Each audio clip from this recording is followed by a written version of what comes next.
ರಾಜ್ಯ ಸರ್ಕಾರದ ವಿರುದ್ಧ ಬಿಜೆಪಿಯಿಂದ ಜನಾಕ್ರೋಶ ಯಾತ್ರೆ ಆಗ್ತಾ ಇದೆ. ಈ ಯಾತ್ರೆಯ ಮಧ್ಯದಲ್ಲೇ ಮಾಜಿ ಶಾಸಕರಿಗೆ ವಿಜಯೇಂದ್ರ ಅಭಯ ಕೊಟ್ಟಿದ್ದಾರೆ. ಮಾಜಿ ಶಾಸಕರಿಗೆ ಮುಂದಿನ ಸಲ ಟಿಕೆಟ್ ಕೊಡಿಸುವಂತಹ ಭರವಸೆಯನ್ನ ಬಿವೈ ವಿಜಯೇಂದ್ರ ಕೊಟ್ಟಿದ್ದಾರೆ. ಅವರವರ ಕ್ಷೇತ್ರದಲ್ಲಿ ಪಕ್ಷ ಸಂಘಟನೆ ಮಾಡುವಂತೆ ಸೂಚನೆ ಕೊಟ್ಟಿದ್ದಾರೆ.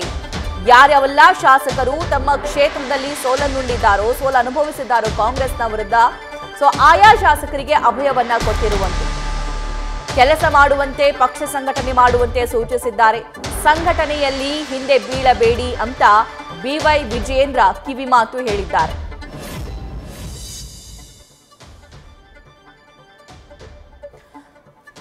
ಒಂದು ಕಡೆ ಜನಾಕ್ರೋಶ ಯಾತ್ರೆ ತುಂಬಾನೇ ಆಕ್ರೋಶ ಭರಿತವಾಗಿ ಸಾಗ್ತಾ ಇದೆ. ಮೈಸೂರಾಯಿತು, ಮಂಡ್ಯ ಆಯಿತು, ಬೇರೆ ಬೇರೆ ಜಿಲ್ಲೆಗಳಲ್ಲೂ ಕೂಡ ಅವರು ಎಂಟ್ರಿ ಆಗ್ತಿದ್ದಾರೆ. ಅಟ್ ದ ಸೇಮ್ ಟೈಮ್ ತಮ್ಮ ಪಕ್ಷದಲ್ಲಿರುವಂತಹ ಮಾಜಿ ಶಾಸಕರಿಗೆ ವಿಜಯೇಂದ್ರ ಅವರ ಅಭಯ. ಹಾಗಾದ್ರೆ ಈ ಬಗ್ಗೆ ಏನೆಲ್ಲ ಹೇಳಿದ್ದಾರೆ ವಿವರಿಸ್ತಾರೆ ನಮ್ಮ ಪೊಲಿಟಿಕಲ್ ಕರೆಸ್ಪಾಂಡೆಂಟ್ ಮಧುಸೂದನ್.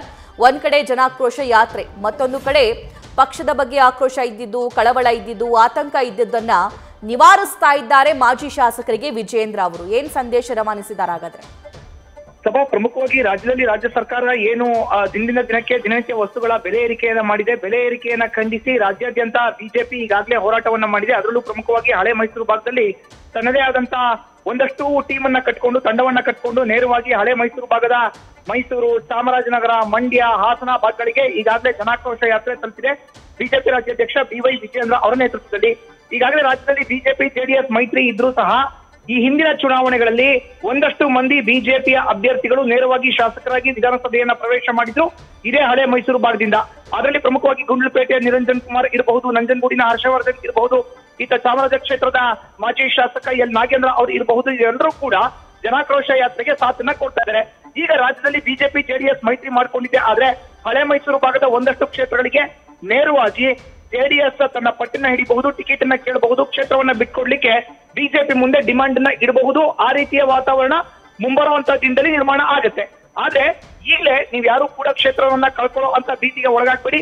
ನೀವೆಲ್ಲರೂ ಕೂಡ ಕ್ಷೇತ್ರದಲ್ಲಿ ಸಂಘಟನೆ ಮಾಡಿ, ಪಕ್ಷವನ್ನ ಸಂಘಟನೆ ಮಾಡಿ, ನೇರವಾಗಿ ಸಂಘಟನೆ ಮಾಡೋದ್ರ ಮೂಲಕ ಮತದಾರರ ಮಧ್ಯದಲ್ಲೇ ಇದ್ದು ಬಿಜೆಪಿಯನ್ನ ಬಲವರ್ಧನೆ ಮಾಡಿ. ಒಂದ್ ವೇಳೆ ಏನಾದ್ರೂ ಕ್ಷೇತ್ರ ಬಿಟ್ಟು ಹೋಗುವಂತ ಭೀತಿ ಬಂದ್ರೆ ನಾನು ನಿಮಗೆ ನೇರವಾಗಿ ಟಿಕೆಟ್ ಕೊಡಿಸೋ ಅಂತ ಗುರುತರವಾದ ಜವಾಬ್ದಾರಿಯನ್ನ ನನ್ನ ಹೆಗಲಿಗೆ ತೆಗೆದುಕೊಳ್ತೇನೆ. ನೀವ್ಯಾರು ಆತಂಕಕ್ಕೆ ಒಳಗಾಗಬೇಡಿ ಅನ್ನೋ ಭರವಸೆಯನ್ನ ಜನಾಕ್ರೋಶ ಯಾತ್ರೆಯ ಮಧ್ಯದಲ್ಲಿಯೇ ಬಿವೈ ವಿಜಯೇಂದ್ರ ಅವರು ನೇರವಾಗಿ ಮಾಜಿ ಶಾಸಕರಿಗೆ ಕೊಟ್ಟಿದ್ದಾರೆ. ಅದು ನಿರಂಜನ್ ಕುಮಾರ್ ಆಗಿರಬಹುದು, ಈತ ನೇರವಾಗಿ ಹರ್ಷವರ್ಧನ್ ಆಗಿರಬಹುದು, ಆತ ಚಾಮರಾಜ ವಿಧಾನಸಭಾ ಕ್ಷೇತ್ರದ ಮಾಜಿ ಶಾಸಕ ಎಲ್ ನಾಗೇಂದ್ರ ಅವರಾಗಿರಬಹುದು.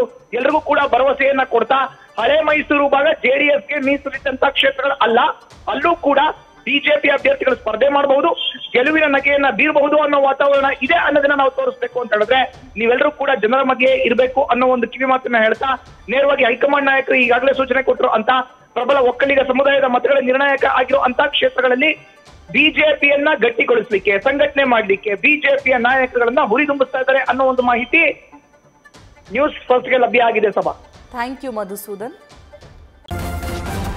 ನ್ಯೂಸ್ ಫಸ್ಟ್ ನಿರ್ಭೀತಿಯಿಂದ ನಿಮ್ಮ ಪರವಾಗಿ.